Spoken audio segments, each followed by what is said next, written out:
Sweden magala Uddevalla Rai.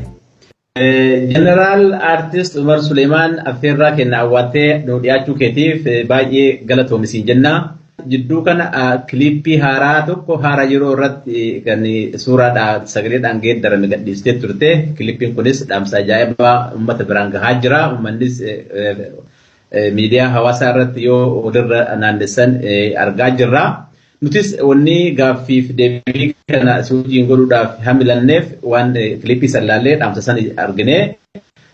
Toora kanaanis akka dhaamsa kana dabarfattu carraasii kennuudhaaf si affeerre. Atasna afeeruu keetiif galatoomi siin jecha yaa uummata kiyya akkam nagaa jirtu anillee nagaya. Umar maa cal'ise naan jettuun dhagaya. Cal'isuun rafuun waan cal'iseef qaba.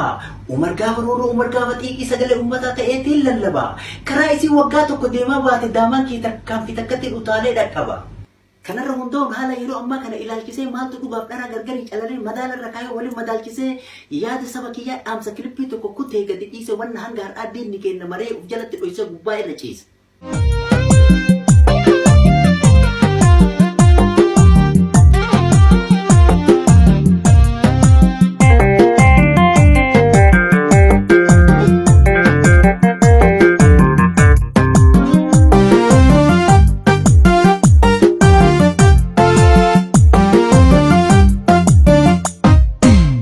Yo sena wandale, yo can sena es humanidale, yo can sena es humanidale.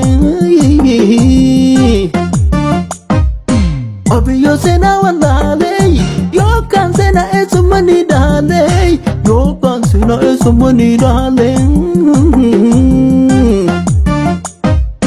Naftanya darkina jete, tefuma ufi jalati awale. Kai hadik faate biye irti dajate abiyot kafine yaate nurra kagate naftanya darkina jete tefuma ufi jalati awale kai hadik faate biye irti dajate abiyot kafine yaate nurra kagate Gobana jarati kami to kofata hudan Senang kalbe se gapase Gobana jarati kami to kofata hudan Senang kalbe se gapase Gobana jarati kami to kofata hudan Senang kalbe se gapase Gobana jarati kami to kofata hudan Senang kalbe se gapase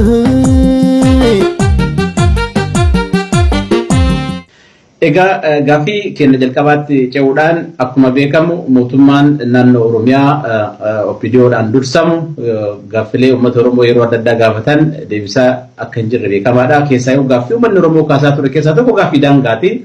Gaaffiin daangaa uummanni Oromoo kaasaa ture naannoo Somaaleetiin, naannoo uummattoota kibbaa, naannoo Geedootiin keessaa yoo magaalaa Finfinnee fi naannoo addaa naannoo magaalaa Finfinnee jiru wal qabatee gaaffii hedduutu ka'aa jira. Gaaffiin kun keessaa mormii waggoota lamaan darban ka'eefis master plaaniin naannoo magaalaa Finfinnee isa tokko ture. Mee artist General Umar Usleeyman akka hubannoo keetiitti mootummaan naannoo Oromiyaa OPDOdhaan dursamu kun gaaffilee uummata daangaa wal qabate kana deebiseera jettee yaaddaa? Mee akkamitti ibsita? Dhugaa dubbachuu dhiba kijibuun nama dhibu. Nama kijiba bareen amala isaa jedhan nama hin ajaa'ibu. Karaan kijiban dabran irra nama deebisu. Kijibni tabban bahu lagas nama ceesisu. Ummata ofii bulcha kijibuu hin feesisu. Hanga har'aan tanaatti OPDO'n ofis bulchiteen beektu biyyas bulchiteen beektu. Abbaa isaan uummata gooftaa isaanii qabu. Yoo gubbaa laalan nama keessi jaraa qorqorroo reediyoo namni dhaamsa keessaan lallabu. Kaleessa ihaadiktu jara keessaan lallaba hadha xaabiyaa jara nafxanya harkaa qaba.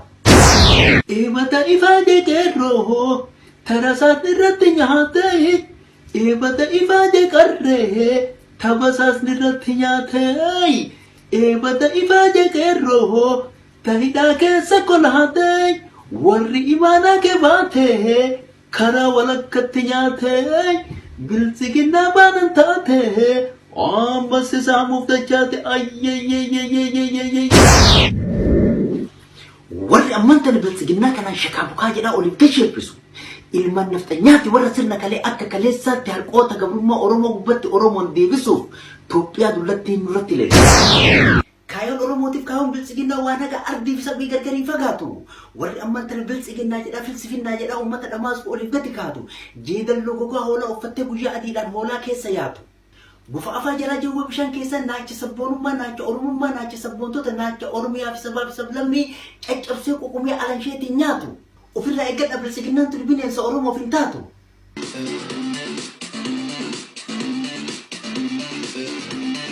Yakkama akka kana nurra faarsiti jaleen galma yakkamaa kana nurra ijaarti galtuun isa diigamu malee sirna yakkamaa kana nurra deebisuuf xaarti isa diigame kalee sirni yakkamaa kana nurratti hin deebi'u jara diigama malee.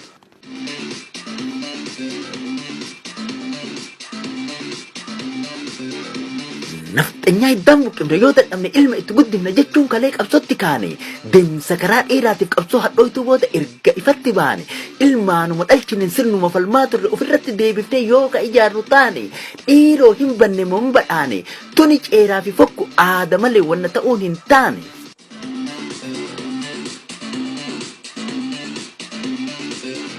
Bara dhufaa fi dabra balaa dhufu hundumaa goobanootuma tanatuma sakee nutti fida gocha goobana kanaas hin fudhatina dida keessattuu kun hidhamaa goobana moodarni hama ofirraa eegaa jama.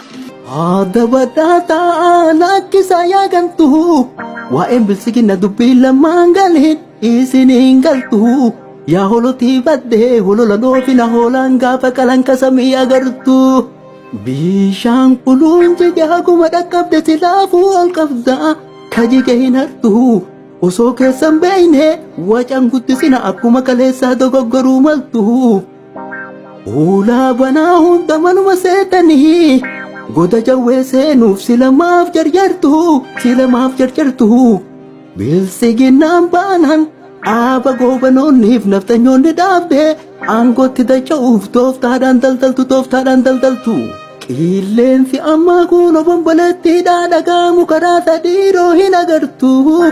Ofirra gattaa keessa raafamina bubbeen dabartu. Yoo gattaa uutidha obomboleettiidhaan boodaree dhabamtu. Galaana bubbisu tambalii furga'uun markaba daddaaku yaabbachuun hin ta'u. Biltsiginnaan kunis osoo hin dhaabatin daddaakutti jira itti hin tuutina. Kun waan lafa dhayu.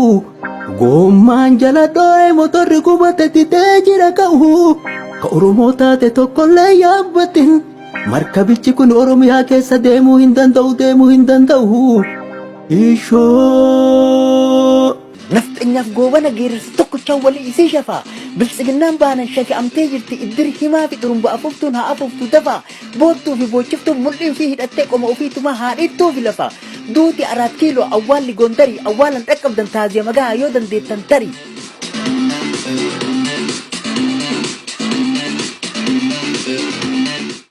Hayyee keessaayyuu qabsoo uummata Oromootiin mootummaan haarawa jedhamee yeroo ammaa hundeeffame kun qabsoo uummata Oromootiin gara aangootti bahee erga aangootti bahee garuu hojiilee adda addaa hojjetaa jira. Hojiilee inni hojjetu keessaa tokko masaraa Minilik haaromsuudha.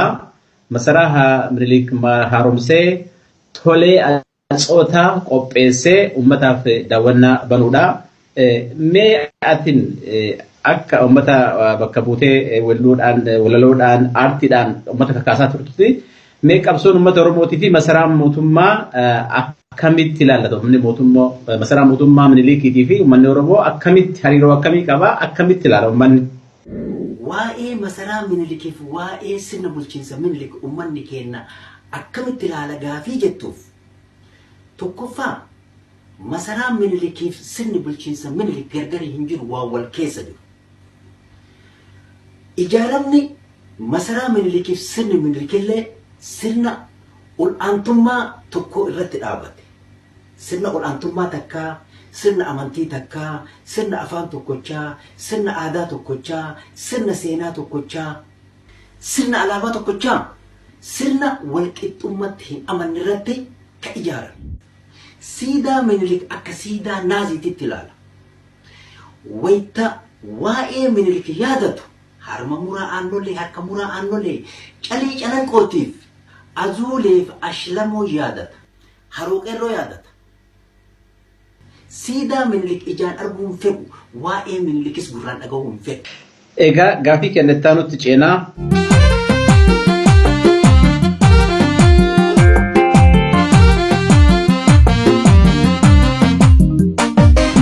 Dhagahi gaaffiin kakkaate yaa warra amaana nyaate yaa warra amaana nyaate kadhii gagarroof garreetti angoo uummataatti baate angoo uummataatti baate gaaffiin uummataa kaleessa ta qabsoon irratti kaate ta lubbuun irratti baate deebiin deebine taate.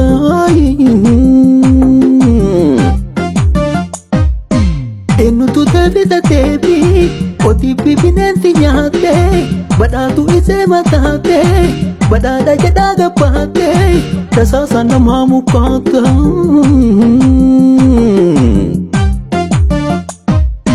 Dhagahi gaaffiin kakkaate dabaloota reeta taate dabaloota reeta taate kadhii gagarroof garreetti titiisa alaa dachaate titiisa alaa dachaate gaaffiin uummataa kaleessa ta qabsoon irratti kaate ta lubbuun irratti baate deebiin deebine taate ati yoo mangootti baate deebii deebisaanuu taate uummataan falmutti kaate.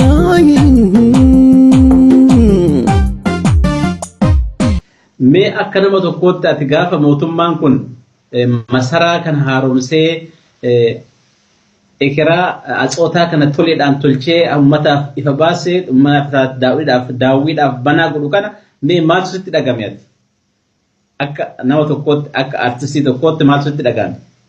Yeroo uummanni Oromoo siidaa minilik handhuura Oromiyaa magaalaa Finfinnee keessaa nurraa haa buqqa'u jedhee falmii godhutti siidaa minilikiif siidaan Haayila Sillaasee masaraa minilik waliin haaromee gadi bahuun isaa gadda guddaan natti dhagahame akka qabsoon teenya sirna nafxanyaatiin butamte natti argisiise. Minilik mootummaa Oromoof biyya Oromoo cabse. Ummanni Oromoo mirgaa biyya ofii deeffachuuf minilikiif sirna minilik waliin qabsoo eegale. Qabsoo yeroo sana eegalamtetu haga har'aa hin xumuramin. Sababa kanatu hadhallee masaraa minilikii fi siidaa minilikii walitti hidhannoo qaba. Yeroo ummanni Oromoo waggaa 150 qabsoo hadhooytuu godhee lubbuu miliyoonotaan shalagamtu itti wareegee hinjifannoo guddaa galmeessee ilmaan tiyyaadha masaraa mootummaa naaseenti ilmaan tiyyaan bula ilmaan tiyyan na bulcha jedhee gammade kanatti ilmaan Oromoodhaa ta masaraa mootummaa seente. Masaraa minilikiif siidaa Haayila Sillaasee haaromsitee gaddacha'uudhaan Itoophiyaa guddittii durii ijaarra yeroo isin jettu maal si yaadachiisa gaafii jettuuf goobana daaqee na yaadachiisa. Goobanni kaleessaa uummata Oromoo qawweedhaan ajjeesisiisaa ture. Goobanni har'aa uummata Oromoo tooftaadhaan ajjeesaa jira. Akkamitti yoo jettan sabboonummaa Oromoo ajjeesuudhaan Oromummaa ajjeesuudhaan Oromiyaa balleessuudhaan aangoo fi qabeenya uummataa dabballee fi TV fi reediyoo dabalatee masaraa minilik akka kolleejjiitiif akka laayibirariititti haaromsee hulaa jalaa banee dhaloota haaroo boru uummata Oromoo fuuldura dhaabatu itti qaruudhaan waggaa 4-5 keessatti waan Oromummaa jedhuuf waan Oromiyaa jedhu lafarraa dhabamsiisuuf goobana karoorfate. Goobanni kuni goobana hamaa. Yaa goobana har'aa goobana kaleessa uumamni keessanuu Oromoon uumamne Oromoon balleessuuf isin uumatani Oromuma keessa erga Oromoodhaaf waan tokko hin goone maqaa Oromootiin kursii Oromoorra maal nu gootaa teessa gaafii Oromoodhaa takkattiin deebifne deebiin isii eessa hin deebisa jedhaa kiifii tanaafuu ta'e kiisi mataan keessa. Oromoon tokkocha Oromoo kam jaarta Oromoo kam diida waggaa lama ciiftee filannoon gad dhufnaan amma na filadhaaf karaa tolcha jette akaafaa fudhattee ganda keessa fiida tasa hin taariin filannoon dabartu sin filannuun jiida hin baratta malee batii teessan irraa barachuu hin dandeenye osoo yakkamtootaaf yakkamtoota ta'uu keessan isin beeynu sirrooytani jennee nu isin amanne amaanaa kennalle isinii kennanne kursiirra sin kenne amaanaa kennallee karatti nyaatanii bakkaan nuuf hin geenne bakkaan nuuf hin geenne bakkaan nuuf hin geenne waan dhufuu hin beeku namni waan dabarseef waan dabarte hin beekne guddifnee gattinaa akkana nu gootani jennee nuti nahine jennee nuti nahine aadaa wanti buutii dhagaa fuuna jennee buutii lafaa fuunee matarra uf kenne nurraa bu'i jennee warwaachuutti jirra mana jala teenne maal teennee warwaanna buutii lafa buufnee dhagaa lafaa fuunee mataa keessa dhayuu amma kanaan booda buutii fi bofallee amanuun hin ta'u duute jenne malee jarri warra biyyee arraabeetiin ka'u jarri warra biyyee arraabeetiin ka'u erga mootummaan wareegama dargaggoo qeerroo Oromootiin aangootti dhufe kun jijjiirama jedhamee aangootti dhufe kun hundaa'ee as rakkooleen hedduu naannoo Oromiyaas ta'ee naannolee hedduu keessatti mul'atanii jiru. Naannolee rakkoon hedduun keessatti mul'atan keessaa tokko naannoo Amaaraati. Naannoo Amaaraa keessatti rakkooleen hedduutu mul'ate. Kanneen keessaa tokko masjiidota adda addaatu gubataa ture. Masjiidota gubuu qofa osoo hin taane barattoota Oromoo hedduutu ajjeefamaa ture. Kanaan wal qabatee mootummaan federaalaa ammoo sochiin inni godhe hin mul'atu. Mee atini ajjeechaa fi gubiinni masjiidaa kun akeeka maal qaba? Akkamittiin hubattaati? Tokkoffaa ummanni kun ummata walqixxummaa ilma namaatii fi walqixxummaa amantii ilma namaatiitti amanuu miti. Lammaffaa ummanni kun ummata musliima Itoophiyaa akka ummata Itoophiyaatitti hin ilaalu. Sadaffaa ummanni kun ummanni musliima Itoophiyaa keessatti babal'achuu fi amantiin musliimaa Itoophiyaa keessatti babal'achuun isaaniif bowwoo guddaa. Ka waaqeffataallee sanaan alaa miti ummanni kun walqixxummaa ilma namaatiif walqixxummaa amantii kamiitittuu hin amanu. Barattoota Oromoo ta yuunivarsiitii naannawa Amaaraa keessatti baratan irratti ajjeechaa fi reebicha dararaa hamaa irratti raawwachuudhaan jira isaanii maatii irraa fuudhanii reeffa isaanii ganamaa galgara gara maatii erguun sababni isaa maali gaafii jettuuf. Tokkoffaa barattoota jechuun maal jechuun barattoota jechuun nama waa barate, nama waa beeku, nama waa argu, nama waa dhaga'u, nama biyya bulchuu danda'u, nama falmuu danda'u, nama falmachiisuu danda'u. Dhaloota hadhaa dhaloota baruu qeerroo fi qarree jechuudha. Qeerroo fi qarree warra mootummaa abbaa irree aangoo irraa qaarsee warra hadha mootummaa irra jiru kana aangootti ol baasee na ceessisaa jedhee amaanaa itti kenne. Warri amaanaa baate amaanaa hin nyaate maqaa jijjiirrattee nafxanyaa wal taate.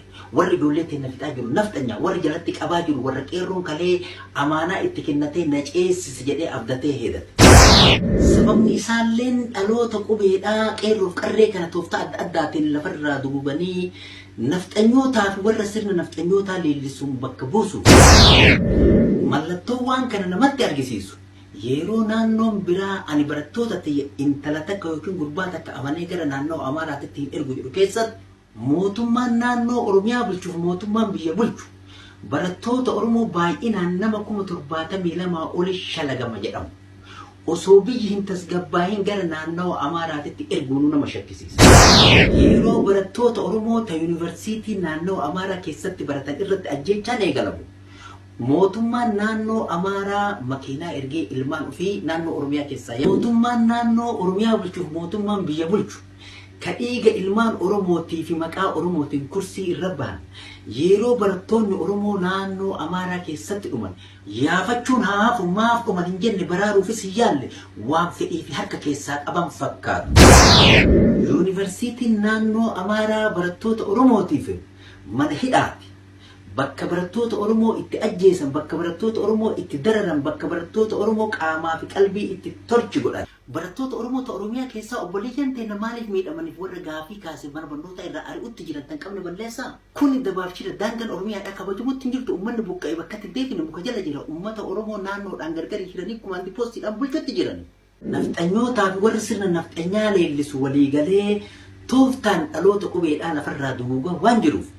Barattoonni Oromoo osoo hadha boru hin jedhin gara maatii isiitiif gara naannoo ofiititti akka dacha. Kun shirahama miidhaa guddaaf daba. Uummanni Oromoo guutuun dhiibbaa godhuu qaba.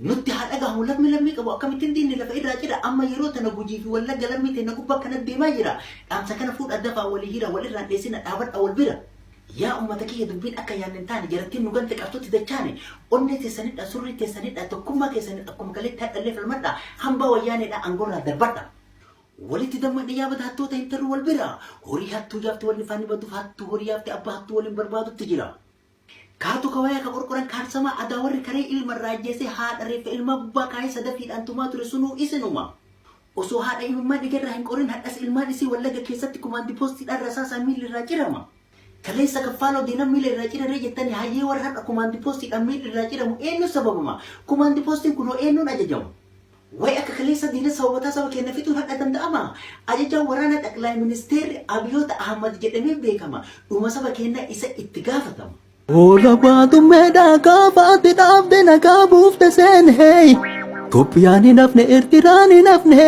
gammachuu dhiichifne wal keessa ceceene tooftaan tantee garuu lola dhaabuu miti lola lama yeroo tokko seenuun feene lola lama yeroo tokko seenuun feene addunyaa dafeeytee gargaarsa horiitiif gargaarsa meeshaalee waliin sassaabattee Umna waraanaalee bakka tokko jetti walitti dachaafatte sababa kana waggaa 100 dhiitee bulcha jettee karoora baafatte turin taatu dhiisi karoorri akkasi Haayile Sillaasee kalee galaafatte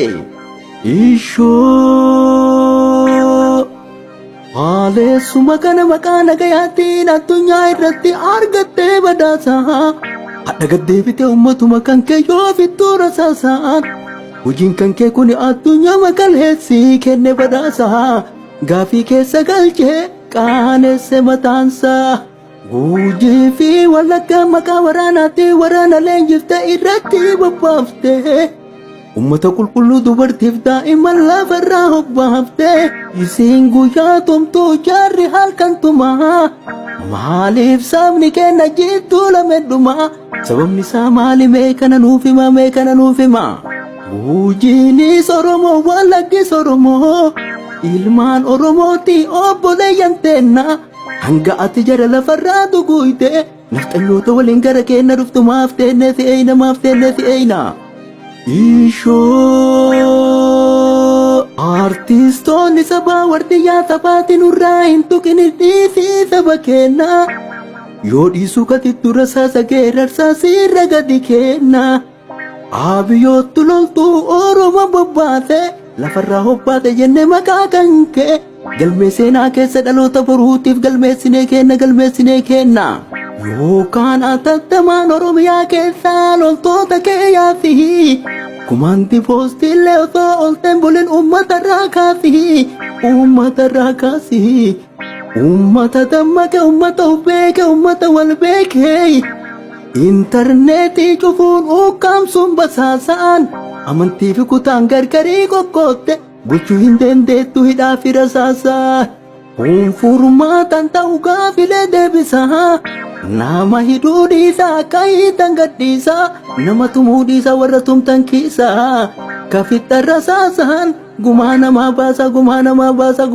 baasa yoo uummanni bal'aan ifiin fedhuu didee maaltu hidhannoodhaan ganda namaa keessa isin fiisuu fidee baarri qawweef humnaan nama bulchan taree yaa nafxanyaa qawween nama bulchuu baree abdii teessan kutaa isin nyaatte sareen ishoo uummanni Oromoo gujiin teessoo lafaa uummanni Oromoo wallaggaree lafaa Oromoon tokkocha Oromummaan lafee Oromummaan dhiigaa Oromummaan lafaa yeroo lammii teenna kumaandi poostiidhaan lafarraa tuquuban lammiin kun maarrafaa jaarri jara fixee nuu dhufuu wayaafaa ammumaan dammaqaa dafaa ka'aa lafaa walitti birmadhaa walin laaluun fafaa wallagga duwwaamii tokko kennaan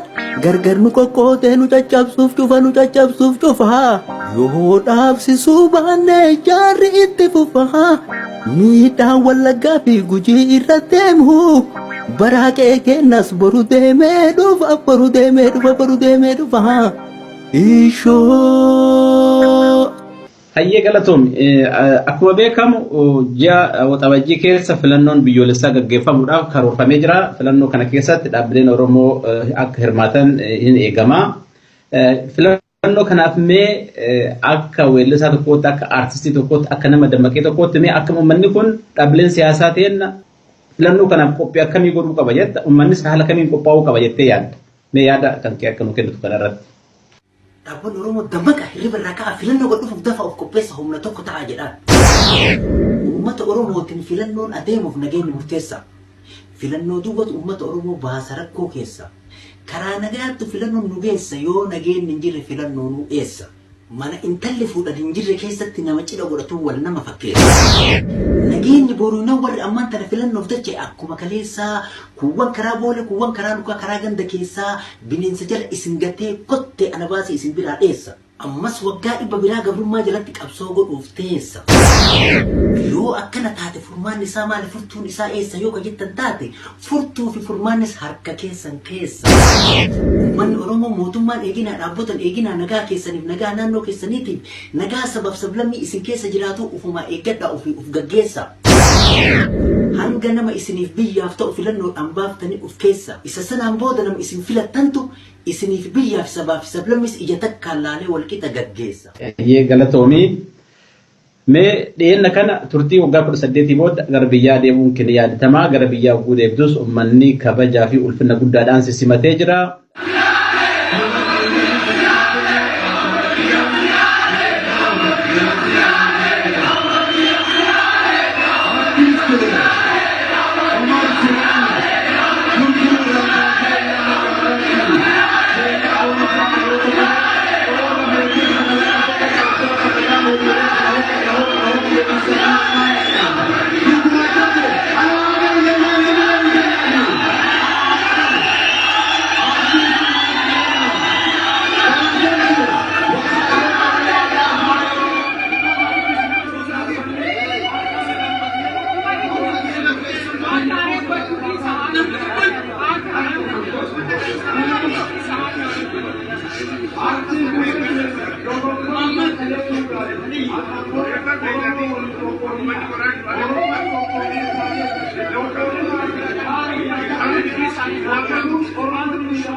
ummatakiyya saba jaalatamaa saba kabajamaa saba amanamaa baga rabbiin umrii nu dheeressee wal nu agarsiise hundumtuu ashama warri dhufatiyya fagoo dhageettanii karaa fagoof kaluu nasimachuuf jecha deemaa as geettanii warri fagoo irraa nama hordofaa jirtan biyya birteessanii jaalattoonni tiyya hordoftoonni tiyya sabboontoonni tiyya ilmaan Oromoodhaa hundumtu keessanii bakka jirtanitti nagaaf jaalalli kabajaan sabummaa koonni irraa madda isin naaf haa ta'u. Jalanni kan keessan walabummaa teessan bilisummaa teessan birmadummaa teessan addunyaa qananii akira jannata isiniif haa ta'u. Kakalee wal beeynuun baga wal agarre warri maqaaf dhaamsa wal dhagahaa turre dhaloonni haaruunis bagaree wal barre nuun daafaata wal barnoota gaarii wal agaree jila qalbiin na dhagaa sirriin na hordofa. Waan keessa dabaree isin yaadachiisee waan keessa jiru isin hubachiisee wanna boru dhufu akkuma kaleessa isinitti hima.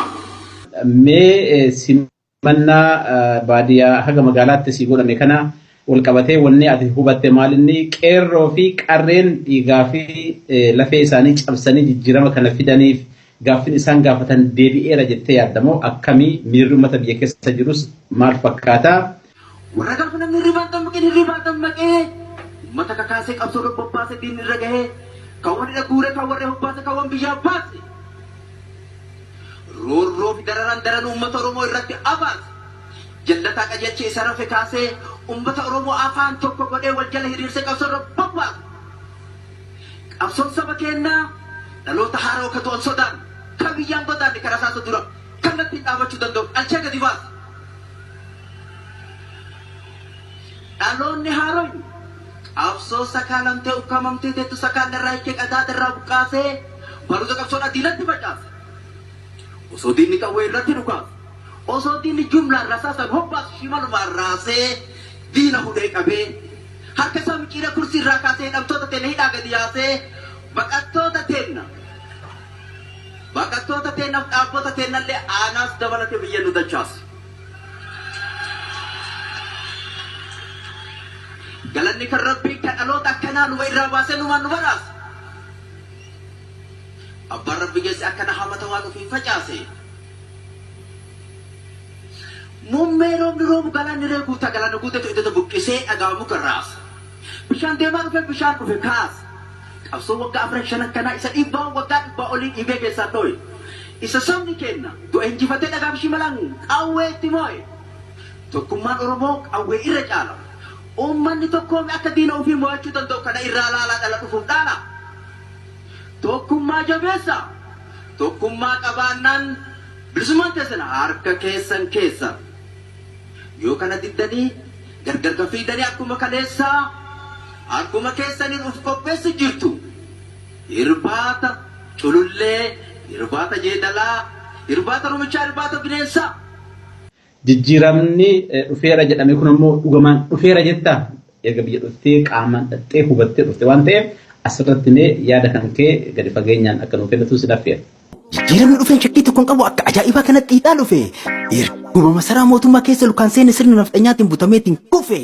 Abiyyi Oseennan gaafii Oromoodhaa takaleessa kaate ta lubbuun Oromoo kumaa fi kitilaan jaarraa tokkoof qixxee irratti hobbaatu. Osoo hin deebisin hulaa irratti dhiisee ofumaa Oseenee hulaa gadi cufee sirna nafxanyaadhaa qabrii keessaa baasee nafxanyoota kofte harka qabee kaasee dabalamaa jechuun dhagaa harka kaayee hulaa jalaa banee nutti gadi yaasee hiriira nu baase. Hin dagate malee hiree nafxanyaatiin hiree Oromootu aangoo isa baasee addunyaa irratti maqaa itti godhee Noobeeli badhaase. Kana duwwaa miti qabsaa'ota cimoo warra qabsootan fuuldura furgaase warra aangoo irraa ofii gadi bu'ee aangoo isa baase akka Dr. Lammaa Magarsaa warra dhiira raase ta akka Xayyiba Hasan kaan aangoo irraa buuse kaan bakka irraa kaase OPDO durii aangoo ol deebise warra lammaan kalee aangoo irraa harcaase.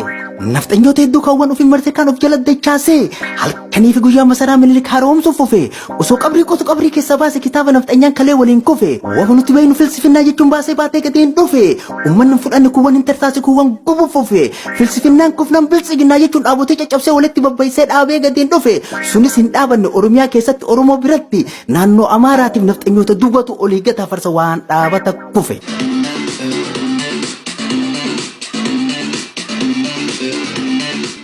Mootummaan kaleessa biyya saamaa ture fadhas biyya saamaa jiru.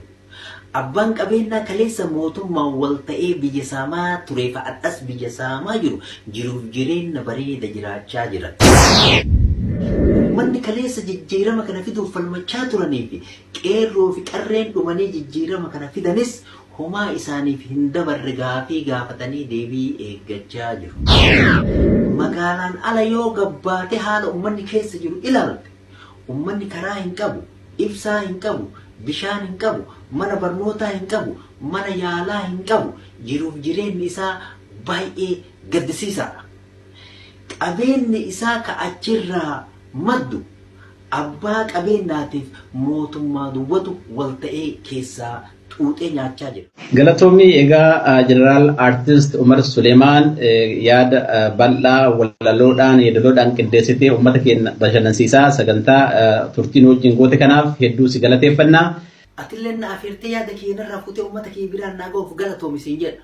Kabajamoo Jeneraal Aartist Umar Usleeyman dhaamsi kan kee yeroo yeroodhaan kan yeroo eeggatee fi kan uummata dammaqsu kan uummata kakaasuu fi dursee kan ummata hidhachiisuuf onnachiisu ta'uudhaan beekama. Ammas dhaamsi ammatti dabarsite kunis kiliippiin ammatti hojjette kunis ummata bira gahee nama hunda kan kakaasee fi dhaamsa ho'aa wayitaawaa ummata biraan akka gahetti abdii qabna. Hojii gaarii hojjette baay'ee galatoomii. Hordoftoonni keenyas carraa kanaan odeeffannoo gaarii waan argattan nutti fakkaata. Waan hordofaniif galatooma. Horaa bulaa. Yor kubba buti lamar kan gahi lamman kubba buti gar abiyyi dhahi abiyyi rukute kubbaan goolii ta'e jarri forfen bay. Kana taphatee geeba laakkochiise taphataa wal ta'e osoo jedhaa jiru hadha gaddachaana yoo nuti wal hirru. Diinni kubbaa dhahi nutti gaddeebise akka kubbaa hulaa ta'e na gubbaa taphachuutti jiran hin agarre marru. Malli amman tana daddafee nu baasu taphaa fi taphataa hattan dirree kubbaas dafnee haa jijjiirru. Tooftaa diina keenya kalee ofirraa cabsineen tokkummaa uummata onnee saba keenya surrii saba keenya daddafnee haa qarru. Tokko keenyan gargar nu qoodanii nu mo'achuuf malee akka taankiif jettiin nu mo'uu hin dandeenye hin beekani jarru.